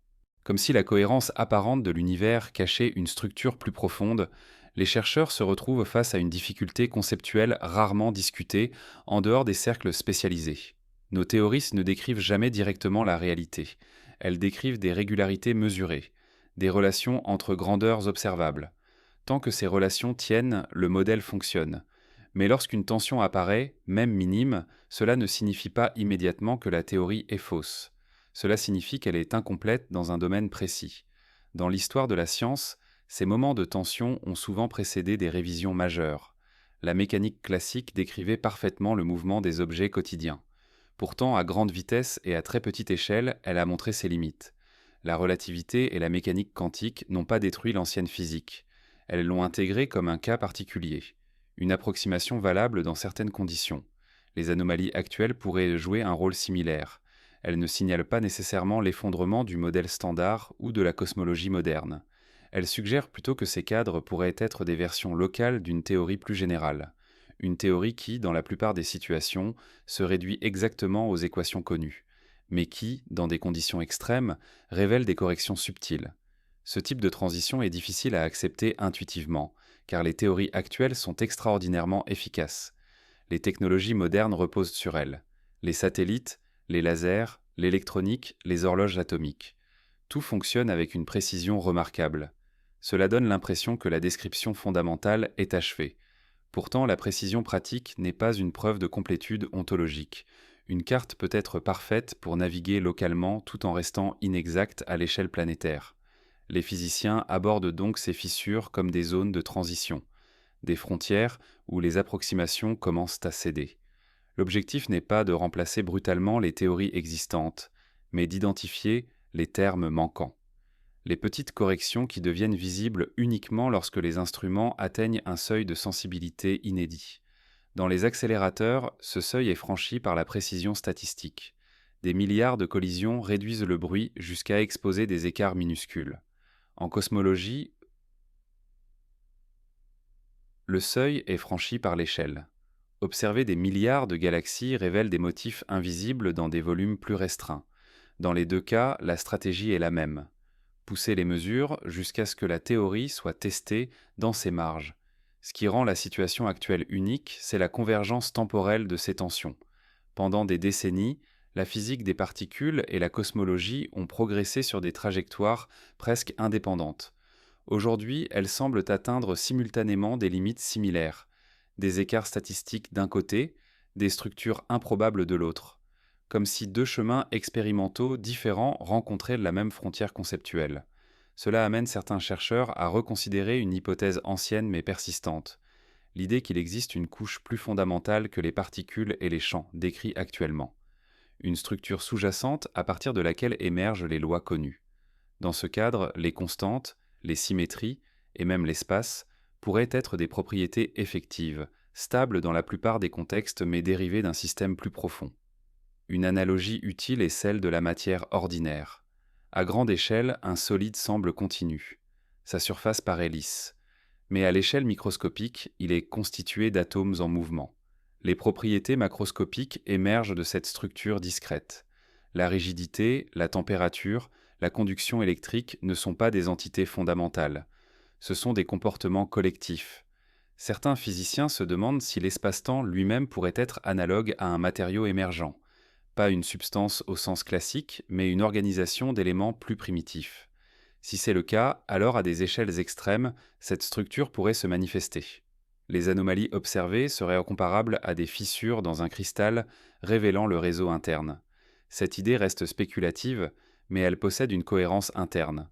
Elle expliquerait pourquoi les lois semblent parfaitement régulières dans la plupart des situations, tout en admettant des déviations minuscules dans des régimes extrêmes.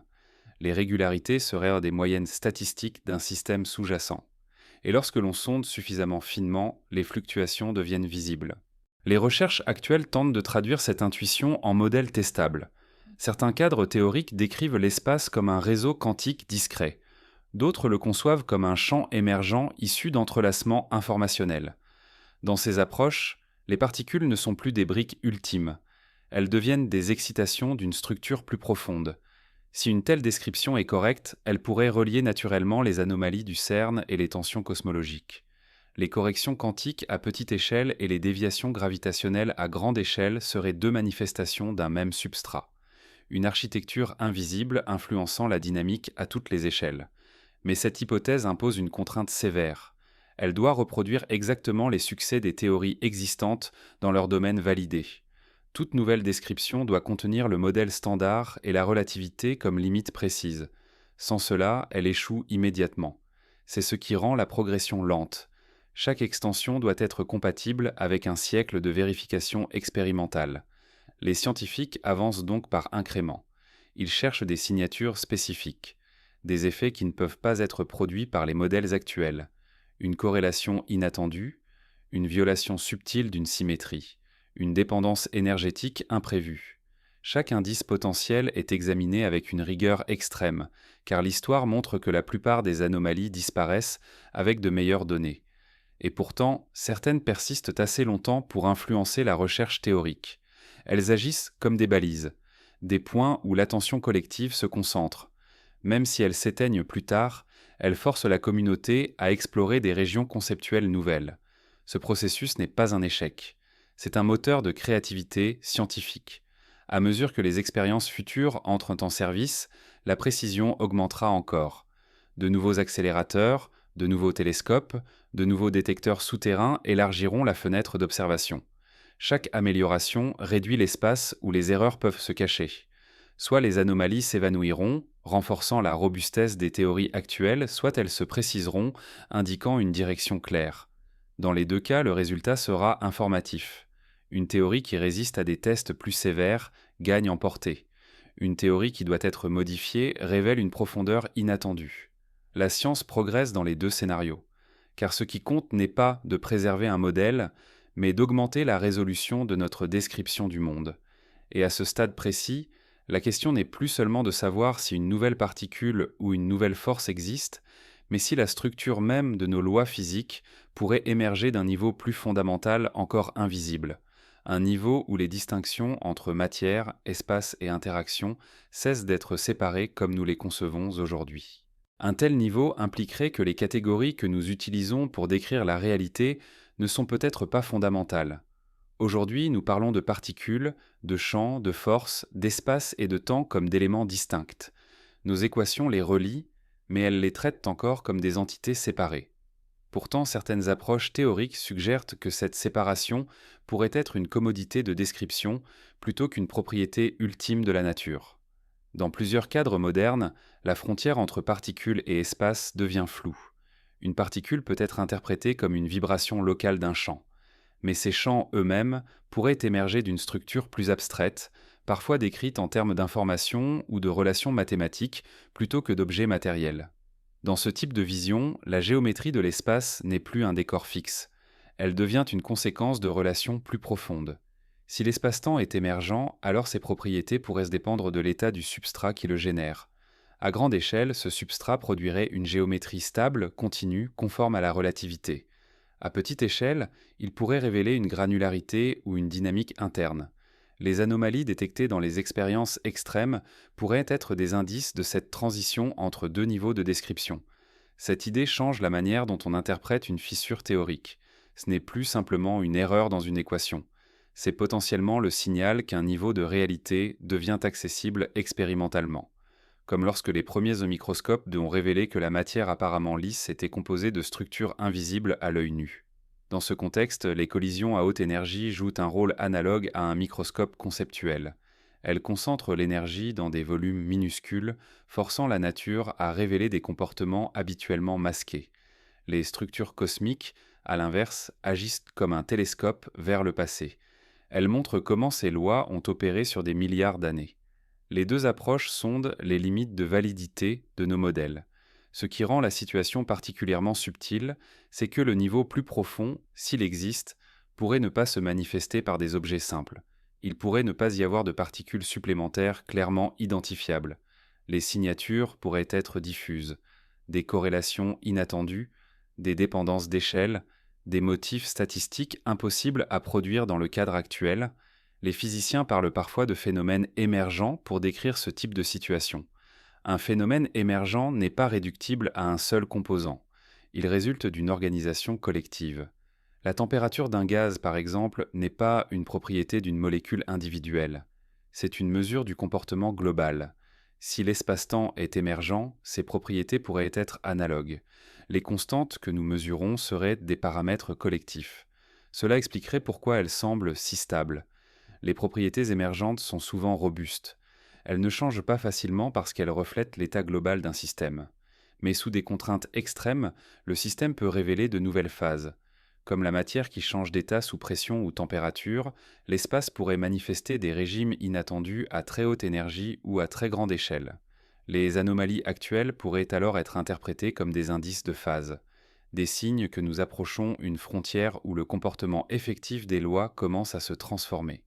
Pas une rupture brutale, mais une transition progressive, un glissement subtil entre deux descriptions. Cette perspective impose une méthode particulière. Il ne suffit plus de chercher une particule manquante comme une pièce isolée. Il faut analyser les corrélations globales, étudier comment différents écarts pourraient être reliés. Une anomalie dans un taux de désintégration, une tension cosmologique, une variation statistique pourraient être les projections d'un même phénomène sous-jacent. C'est pourquoi les collaborations internationales deviennent essentielles. Les données du CERN sont comparées aux relevés astronomiques. Les expériences de précision en laboratoire sont mises en relation avec les observations du fond cosmologique. Chaque domaine apporte une contrainte. Ensemble, ils dessinent un espace de possibilités de plus en plus restreint. À mesure que cet espace se resserre, certaines hypothèses deviennent incompatibles avec les observations. D'autres gagnent en cohérence. La progression n'est pas linéaire.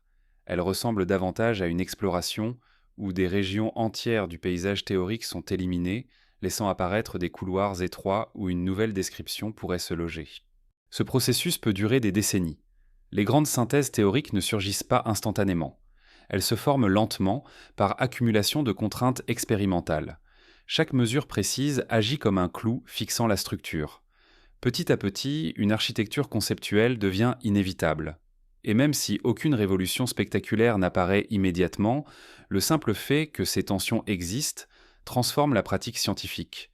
Les physiciens ne cherchent plus seulement à confirmer des théories établies. Ils scrutent activement leurs marges. Ils conçoivent des expériences spécifiquement pour provoquer des écarts.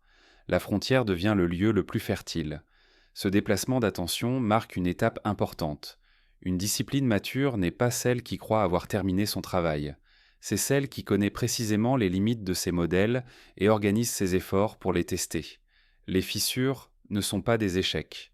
Elles sont des points d'entrée vers une compréhension plus profonde. Si une nouvelle couche de réalité existe réellement, elle ne se révélera probablement pas par une seule expérience décisive.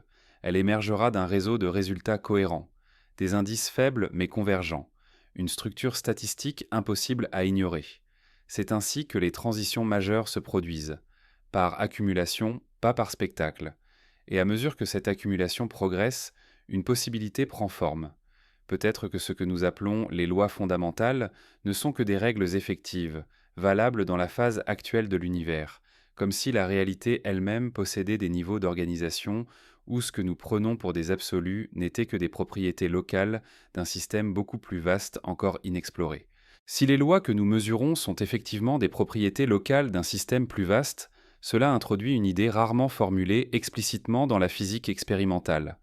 La stabilité que nous observons pourrait être conditionnelle, non pas fragile au sens ordinaire, mais dépendante d'un équilibre global que nous ne percevons qu'indirectement. Les constantes, les symétries, les interactions formeraient un régime stable parmi d'autres possibles. Cette hypothèse ne signifie pas que l'univers change arbitrairement. Elle suggère plutôt qu'il pourrait exister un espace de configuration physique dont la nôtre représente une région particulière. Dans cet espace, certaines combinaisons de paramètres produisent des structures durables. D'autres s'effondrent rapidement. Nous observons naturellement un régime compatible avec l'existence de structures complexes, car seuls ces régimes permettent l'émergence d'observateurs capables de les mesurer. Mais si cet équilibre est le résultat d'une dynamique plus profonde, alors les anomalies deviennent des outils pour cartographier ces contours. Chaque déviation mesurée agit comme une sonde. Elle indique comment le système réagit lorsqu'il est poussé vers ses limites. Les collisions à haute énergie, les champs extrêmes, les densités cosmiques agissent comme des contraintes expérimentales sur l'architecture sous-jacente. Dans cette perspective, la physique ne cherche plus seulement des objets fondamentaux, elle cherche des invariants, des propriétés qui restent stables malgré le changement d'échelle. Si une structure plus profonde existe, elle doit expliquer pourquoi certaines régularités persistent à travers tous les régimes observables. Les symétries connues pourraient être les vestiges de cette invariance plus générale. C'est ici que la notion d'unification reprend une signification nouvelle. Historiquement, unifier signifiait montrer que différentes forces sont des aspects d'un même cadre mathématique. Aujourd'hui, certains chercheurs envisagent une unification plus radicale. Une description où espace, matière et interaction émergent d'un principe unique, pas nécessairement géométrique au sens classique, mais structurel. Un tel principe devrait expliquer simultanément la stabilité des constantes, la forme des symétries et les écarts observés. Il devrait contenir comme cas particulier toutes les théories validées expérimentalement. Cette exigence est immense. Elle impose une cohérence interne exceptionnelle. C'est pourquoi les propositions sérieuses sont rares et avancent lentement. Pourtant, la motivation reste forte. Chaque fois qu'une anomalie persiste, elle agit comme un rappel que la description actuelle n'est peut-être qu'une approximation. Non pas erronée, mais incomplète. Une approximation extraordinairement précise mais limitée par son domaine de validité. L'objectif n'est pas de la rejeter, mais de comprendre pourquoi elle fonctionne si bien et où elle cesse de suffire. Cette approche transforme la manière dont les expériences sont conçues. Les chercheurs ne cherchent pas uniquement des confirmations. Ils recherchent activement des régimes où la théorie pourrait échouer. Ils augmentent la sensibilité, élargissent les échelles, combinent des méthodes indépendantes. La science devient une cartographie systématique de ses propres limites. À mesure que cette cartographie progresse, certaines zones se stabilisent. Les modèles résistent. D'autres deviennent instables. Les tensions s'y concentrent. C'est dans ces régions que la créativité théorique se déploie. Les hypothèses ne sont plus arbitraires. Elles sont guidées par des contraintes précises. Chaque nouvelle idée doit s'insérer dans un réseau serré de données. Ce processus peut sembler lent vu de l'extérieur. Pourtant, il s'agit d'une accélération historique. Jamais auparavant l'humanité n'a disposé d'instruments capables de tester la nature à des échelles aussi extrêmes. Chaque génération d'expérience repousse la frontière. Ce qui était spéculatif devient mesurable. Ce qui était invisible devient quantifiable. Et avec chaque avancée, une image se précise. L'univers n'apparaît plus comme un assemblage simple de briques fondamentales, mais comme un système hiérarchique. Des niveaux d'organisation superposés, chacun possédant ses propres règles effectives. La physique actuelle décrit remarquablement bien un de ces niveaux. Les anomalies suggèrent l'existence du suivant. Ce niveau supérieur ne remplacera pas les lois connues. Il les contiendra. Comme la thermodynamique contient la mécanique statistique, ou la chimie contient la physique atomique. Les descriptions restent valides dans leur domaine, mais gagnent une interprétation plus profonde. La progression n'est pas une destruction des anciennes théories. C'est une extension de leur portée. Si cette transition se confirme, elle modifiera notre conception de ce que signifie comprendre la réalité.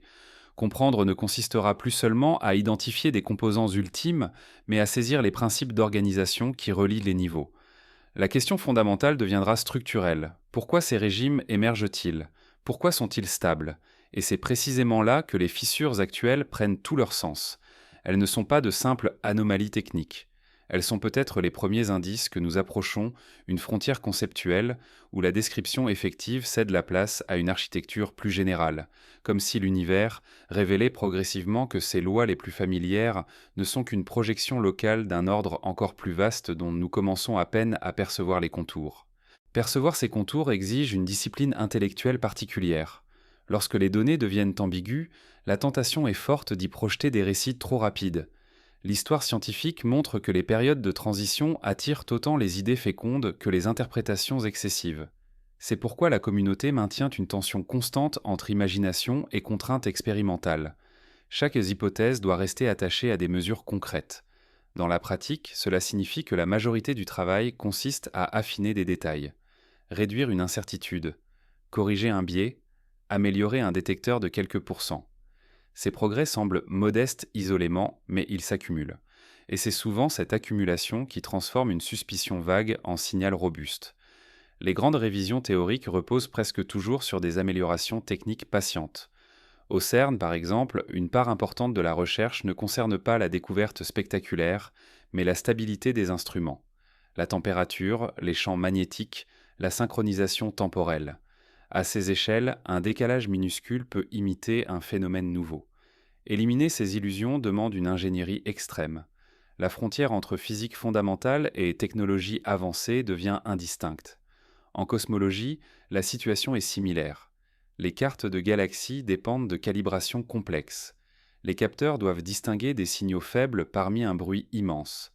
Les corrections atmosphériques, instrumentales, statistiques sont intégrées dans chaque étape. La fiabilité d'une conclusion dépend de la transparence de ces corrections. C'est pourquoi les résultats sont reproduits par des équipes indépendantes utilisant des instruments différents. Cette rigueur crée un effet paradoxal. Plus les anomalies survivent à ces tests, plus elles gagnent en poids conceptuel. Une déviation persistante après des années de vérification devient difficile à ignorer. Elle cesse d'être une curiosité et devient une contrainte sur la théorie. Les modèles doivent l'intégrer ou expliquer pourquoi elle disparaîtra avec des données futures. C'est dans cet intervalle incertain que la science avance le plus vite. Les théoriciens explorent un espace de possibilités guidés par des indices encore fragiles. Les expérimentateurs cherchent à confirmer ou invalider ces pistes. Chaque nouveau résultat agit comme un filtre. Certaines idées s'éteignent, d'autres se renforcent. Le paysage conceptuel se reconfigure progressivement. Il est important de noter que cette dynamique ne vise pas à produire un récit final. La physique ne converge pas vers une histoire simple. Elle converge vers des descriptions de plus en plus précises. Chaque niveau de compréhension révèle de nouvelles questions. La découverte d'une couche plus profonde ne termine pas la recherche. Elle déplace simplement la frontière. Dans ce sens, les fissures actuelles ne sont pas des anomalies isolées, mais des indicateurs de maturité scientifique. Elles apparaissent lorsque les instruments deviennent assez sensibles pour dépasser le confort d'un modèle établi. Elles signalent que la résolution expérimentale approche la limite d'une description. C'est un moment rare où la théorie et la mesure se confrontent directement. Si l'on adopte une vue historique, ces moments marquent des transitions majeures. Non parce qu'ils détruisent l'ancien savoir, mais parce qu'ils élargissent le domaine du connaissable. Les équations existantes continuent de fonctionner dans leur champ, mais leur interprétation change. Elles deviennent des approximations d'un cadre plus vaste. La continuité est préservée, mais la perspective s'élargit. Aujourd'hui, nous pourrions être à l'aube d'une transition de ce type. Les anomalies du monde subatomique, les tensions cosmologiques, les questions sur la nature du vide et des constantes forment un réseau de signaux faibles. Aucun n'est décisif seul. Ensemble, ils dessinent une zone d'incertitude structurée, une région où la physique actuelle semble frôler ses limites. Ce constat ne diminue pas la solidité de ce que nous savons, il la renforce, car une théorie capable de prédire avec précision jusqu'à sa frontière de validité est une réussite exceptionnelle. Identifier cette frontière n'est pas un échec, c'est la condition nécessaire pour aller plus loin. La science progresse précisément en localisant ses propres limites, et c'est peut-être la leçon la plus profonde de cette situation. La connaissance ne s'effondre pas lorsqu'elle rencontre une fissure. Elle s'organise autour d'elle. Chaque anomalie devient un point d'ancrage pour une compréhension plus large. Chaque tension guide la recherche vers des principes plus généraux. Si une nouvelle couche de réalité émerge des travaux en cours, elle ne remplacera pas brutalement notre vision actuelle. Elle l'englobera.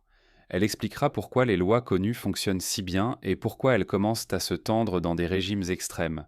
Elle transformera des exceptions en conséquences naturelles d'une structure plus profonde.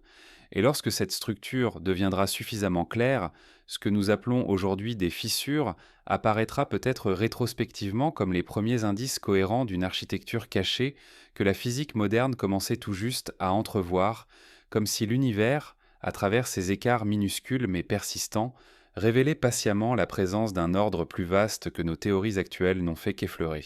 Effleurer un ordre plus vaste ne signifie pas que cet ordre sera immédiatement lisible. Il est possible que la prochaine étape de la physique ne prenne pas la forme d'une équation simple ou d'un principe unique facilement énonçable. Elle pourrait ressembler davantage à un réseau de relations, un cadre où plusieurs descriptions coexistent, chacune valable dans un domaine précis, reliées par des traductions mathématiques plutôt que par une hiérarchie claire. Une telle évolution changerait la manière dont nous définissons une théorie fondamentale. Jusqu'à présent, l'idéal implicite était une loi unique capable de tout déduire. Mais la pratique scientifique montre déjà une réalité plus nuancée. La mécanique quantique, la relativité, la thermodynamique, la théorie des champs fonctionnent ensemble sans se réduire parfaitement les unes aux autres. Elles forment une mosaïque cohérente plutôt qu'un édifice monolithique. Les fissures actuelles pourraient indiquer que cette mosaïque va s'enrichir d'un nouveau niveau. Pas nécessairement une simplification, mais une articulation plus profonde. Un langage capable de relier des domaines jusque-là séparés. Dans ce langage, certaines oppositions classiques pourraient disparaître. La distinction entre géométrie et matière, entre dynamique et information, pourrait devenir secondaire. Déjà, certains travaux suggèrent que l'information joue un rôle plus central que prévu. Les limites de ce qui peut être mesuré, transmis ou stocké semblent liées aux lois physiques elles-mêmes. L'entropie, l'énergie, la géométrie apparaissent parfois comme différentes faces d'une même contrainte informationnelle. Si cette intuition se confirme, elle pourrait fournir un pont entre le monde quantique et la structure cosmique. Dans ce cadre, une anomalie ne serait plus seulement une déviation énergétique ou statistique. Elle pourrait être interprétée comme une variation dans la structure de l'information physique, une différence dans la manière dont les corrélations se propagent. Cela offrirait un vocabulaire commun pour décrire des phénomènes très différents sous une même perspective. Mais cette possibilité reste conditionnée par l'expérience. La physique ne progresse pas par cohérence esthétique seule. Chaque concept doit se traduire en prédictions mesurables. Les chercheurs cherchent donc des situations où ces idées produisent des effets concrets, une limite de précision inattendue, une corrélation impossible dans le cadre classique, un comportement collectif inexpliqué. C'est ici que la patience devient essentielle. Les transitions conceptuelles profondes ne se produisent pas au rythme des annonces médiatiques. Elles émergent d'une accumulation silencieuse de résultats techniques. Des années de travail peuvent être nécessaires pour transformer une intuition en contrainte expérimentale. Ce délai n'est pas une faiblesse. C'est la garantie que la nouvelle structure reposera sur un socle solide. Pendant ce temps, les théories existantes continuent de fonctionner. Elles guident les expériences, produisent des technologies, expliquent la majorité des phénomènes observables. Les fissures n'annulent pas ces succès, elles indiquent simplement que la description peut être étendue, comme une carte qui s'agrandit sans invalider les régions déjà tracées. Cette coexistence entre stabilité et ouverture est caractéristique de la science moderne. Nous savons plus que jamais, et pourtant nous identifions avec plus de précision ce que nous ne savons pas. L'ignorance devient structurée. Elle possède des contours. Les anomalies dessinent ces contours avec une netteté croissante. À long terme, cette structuration pourrait mener à une reformulation de certaines questions fondamentales. Au lieu de demander quelles sont les briques ultimes de la matière, nous pourrions demander quelles sont les contraintes qui rendent possible l'existence de briques stables. Au lieu de chercher une particule finale, nous chercherions des principes d'organisation invariants. Si cette réorientation se confirme, elle rapprochera la physique de disciplines qui étudient déjà des systèmes complexes. La notion d'émergence, de stabilité collective, de phase deviendra centrale. L'univers apparaîtra moins comme un assemblage d'objets que comme un ensemble de régimes dynamiques reliés par des transitions. Les anomalies actuelles peuvent être vues comme des signes précurseurs de cette transition intellectuelle. Elles forcent la théorie à dialoguer avec ses marges. Elles rappellent que les lois ne sont jamais observées directement. Seules leurs conséquences le sont. Lorsque ces conséquences s'écartent, même légèrement, la théorie doit s'adapter ou s'élargir. Et quel que soit le résultat final, le processus lui-même redéfinit notre relation au savoir. La physique ne se présente plus comme une quête d'une vérité figée, mais comme une exploration continue d'une structure en couches. Chaque couche révèle des régularités nouvelles tout en conservant les précédentes comme cas particuliers. Ainsi, ce que nous appelons aujourd'hui une fissure pourrait être réinterprété demain comme une jonction. Un point de passage entre deux niveaux de description. Un lieu où la continuité de la réalité devient visible à travers la transformation de nos modèles. Et si cette interprétation s'avère correcte, alors les écarts mesurés dans les détecteurs et les tensions observées dans les cartes cosmiques ne marqueront pas la fin d'une théorie, mais le début d'un langage plus large capable de relier ces domaines apparemment séparés, comme si l'univers nous guidait progressivement vers une compréhension où les distinctions actuelles entre matière, espace et loi deviendraient les expressions locales d'une structure unifiée encore en train d'émerger dans notre horizon scientifique. Émerger dans notre horizon scientifique ne signifie pas apparaître soudainement comme une réponse finale. Cela ressemble davantage à une clarification progressive, où certaines idées deviennent inévitables parce que toutes les alternatives cessent de fonctionner. La science avance rarement par illumination instantanée, elle avance par élimination. Ce qui reste après des décennies de tests n'est pas seulement plausible, c'est contraint par la réalité. Dans ce processus, les anomalies jouent le rôle de filtre. Elles excluent des familles entières de modèles. Une déviation persistante peut rendre impossibles certaines hypothèses élégantes. Elle oblige à explorer des solutions moins intuitives, mais plus compatibles avec les données. Ainsi, le paysage théorique se resserre, non par préférence esthétique, mais par nécessité empirique. Il est important de comprendre que cette contrainte n'est pas un frein à la créativité. Elle la structure. Les physiciens ne cherchent pas des idées arbitraires. Ils cherchent des idées qui survivent aux mesures. Une hypothèse qui ne peut pas être testée n'est pas rejetée par principe, mais elle reste périphérique tant qu'elle ne produit pas de conséquences observables. La priorité revient toujours à ce qui peut être confronté à l'expérience. Aujourd'hui, les instruments atteignent une sensibilité où même des effets extrêmement faibles deviennent accessibles. Cela crée une situation inédite. Les théories ne sont plus testées seulement dans leur cœur, mais dans leur marge. C'est là que se trouvent les informations les plus précieuses. Les régions où les équations cessent d'être parfaitement alignées avec les mesures. Ces marges ne sont pas des zones de chaos. Elles sont structurées. Les écarts suivent des motifs. Ils apparaissent dans des régimes spécifiques. Ils dépendent de l'énergie, de l'échelle, du contexte. Cette dépendance fournit des indices. Elle suggère que les corrections nécessaires ne sont pas arbitraires. Elles doivent reproduire ces motifs précis. À mesure que ces contraintes s'accumulent, certaines directions théoriques deviennent plus crédibles, non parce qu'elles sont séduisantes, mais parce qu'elles expliquent plusieurs tensions simultanément. Une bonne extension théorique ne résout pas un seul problème. Elle réduit un ensemble d'anomalies avec un minimum d'hypothèses nouvelles. C'est un principe d'économie conceptuelle imposé par la méthode scientifique. Dans ce cadre, la notion de fissure prend un sens technique. Ce n'est pas une rupture totale. C'est une discontinuité locale dans la cohérence d'un modèle. Une région où les prédictions commencent à diverger. Identifier précisément cette région permet de cibler la recherche. Les expériences futures ne sont pas conçues au hasard. Elles sont dirigées vers ces zones critiques. Ce ciblage transforme la manière dont les projets scientifiques sont planifiés. Les grands instruments ne sont pas seulement construits pour voir plus loin ou plus petit. Ils sont conçus pour explorer des paramètres spécifiques où la théorie est la plus fragile.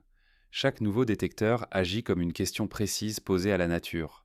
Et la réponse de la nature n'est jamais verbale. Elle est statistique. Elle se manifeste dans des distributions, des corrélations, des probabilités. Interpréter ces réponses demande une rigueur extrême. Une anomalie crédible doit survivre à des analyses indépendantes, à des années de vérification. Ce délai protège la science contre les illusions rapides. Mais lorsque ce délai est franchi, l'effet est profond. Une anomalie robuste devient une contrainte permanente. Elle ne disparaît plus du paysage théorique, elle exige une explication. Même si la solution tarde, la question reste active. Elle influence la formation des modèles, la conception des expériences, l'orientation des recherches. C'est ainsi que la science construit lentement une image plus vaste, non pas en remplaçant brutalement ses fondations, mais en ajoutant des couches de précision. Chaque couche révèle de nouvelles limites. Chaque limite ouvre un nouvel espace d'exploration. La progression est cumulative, et peut-être que la situation actuelle sera vue rétrospectivement comme l'un de ces moments charnières, une période où plusieurs fissures, apparemment indépendantes, ont commencé à converger vers une même question. Non pas seulement ce que sont les particules ou les forces, mais pourquoi ces catégories existent sous cette forme particulière. Si une réponse émerge, elle ne simplifiera pas nécessairement l'univers. Elle le rendra plus intelligible. Elle montrera comment des règles locales émergent d'un cadre plus général. Elle expliquera pourquoi certaines constantes sont stables, pourquoi certaines symétries dominent, pourquoi certaines structures se répètent à travers les échelles. Et dans cette perspective, les anomalies du CERN, les tensions cosmologiques et les questions sur la nature du vide ne seront plus des curiosités isolées, mais les premiers points d'un schéma cohérent révélant que la réalité possède une architecture plus profonde que nos modèles actuels commencent seulement à cartographier, comme si chaque écart mesuré était une coordonnée supplémentaire dans la carte encore incomplète d'un ordre fondamental en train de se dévoiler. Se dévoiler ne signifie pas devenir immédiatement familier. Même lorsqu'une structure plus profonde commence à être cartographiée, elle peut rester conceptuellement étrangère pendant longtemps. L'histoire montre que les grandes avancées ne rendent pas toujours le monde plus intuitif. Elles le rendent plus cohérent. L'intuition suit ensuite, parfois des générations plus tard, lorsque les nouveaux concepts deviennent des outils quotidiens. La mécanique quantique en est un exemple clair. Ces équations fonctionnaient avant que quiconque ne puisse les interpréter de manière satisfaisante. Les physiciens ont appris à les utiliser avec précision sans prétendre comprendre pleinement ce qu'elles signifiaient ontologiquement. La priorité restait la prédiction correcte. L'interprétation venait en second. Une transition similaire pourrait se produire à nouveau. Une future extension théorique pourrait d'abord apparaître comme un cadre mathématique efficace reliant les anomalies existantes. Elle serait adoptée parce qu'elle fonctionne, pas parce qu'elle correspond immédiatement à une image claire de la réalité. L'intelligibilité viendrait progressivement à mesure que ces implications seraient explorées. Cela rappelle que la science n'avance pas en cherchant des métaphores rassurantes. Elle avance en acceptant des descriptions parfois contre-intuitives si elles sont empiriquement solides. La cohérence interne et la vérification expérimentale restent les critères ultimes. Une théorie acceptable est celle qui résiste aux mesures, même si elle défie l'imagination ordinaire. Dans ce sens, les fissures actuelles ne sont pas seulement des défis techniques. Elles sont des invitations à élargir le langage conceptuel. Les catégories familières pourraient ne plus suffire.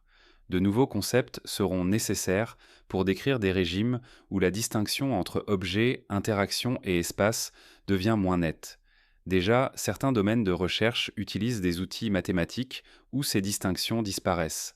Les structures sont décrites en termes de relations plutôt que d'entités. Les propriétés émergent de la connectivité plutôt que de composants isolés.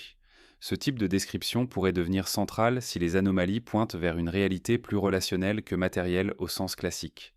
Mais une transformation de langage ne remplace jamais la contrainte expérimentale. Chaque nouveau concept doit être relié à des mesures concrètes. Les mathématiques seules ne suffisent pas. Elles servent de guide, pas de preuve. La nature conserve le dernier mot à travers l'expérience. C'est pourquoi les prochaines décennies seront probablement marquées par une interaction étroite entre théorie abstraite et instrumentation avancée. Les idées les plus spéculatives seront traduites en signatures observables. Les instruments seront conçus pour tester ces signatures. La progression dépendra de cette boucle continue entre imagination et mesure. Si cette dynamique se poursuit, la physique pourrait entrer dans une phase où les frontières disciplinaires s'estompent. Les distinctions entre particules, cosmologie, information, gravité deviendront moins rigides. Les phénomènes seront étudiés comme des manifestations d'une même architecture sous-jacente, observées à différentes échelles. Une telle convergence ne réduira pas la complexité du monde, elle la rendra lisible. Elle offrira un cadre où des domaines autrefois séparés pourront être comparés directement. Les anomalies cesseront d'être des exceptions isolées et deviendront des points de correspondance entre descriptions. Et lorsque ces correspondances seront suffisamment nombreuses, une image cohérente émergera. Pas une vérité finale, mais un niveau de compréhension où les tensions actuelles apparaîtront comme des conséquences naturelles. Ce moment ne sera pas une fin. Il ouvrira de nouvelles questions, comme chaque avancée avant lui. Car la structure la plus profonde accessible à une époque donnée devient toujours la surface d'une profondeur supplémentaire pour la suivante. La science n'atteint pas un socle ultime. Elle révèle des couches successives. Chaque couche explique la précédente tout en exposant de nouvelles limites.